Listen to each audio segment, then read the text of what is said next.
mà po cho ya sa nhà ngà khá khối nghe cả hu ba cả ở bu nè đó mưa bi tha ga trong xe lì nhà lệ chư nhung ngà cho lu ma nó ngà về ya mà nơi nghe để nhà ngà thì gì nơi xa la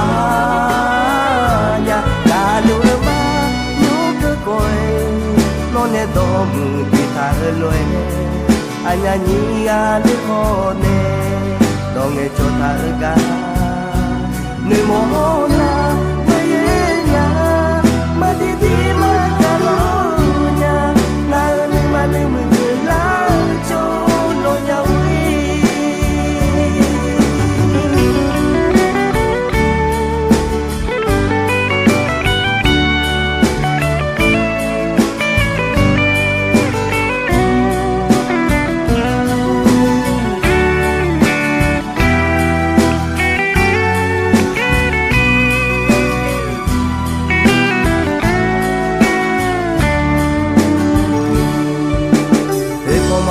cho ya sa nhà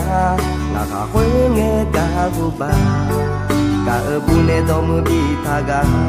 cho xe lì nhà lệ chư nhung ngà cho lu ma thì nó ngà về ya mà đừng nghe lì nhà ngà thì gì đừng xa la nhà cả lu ma nhú cứ coi nó nè đó mưa bi tha lối anh nhỉ đi hồ nè đó nghe cho ta ga nơi mồ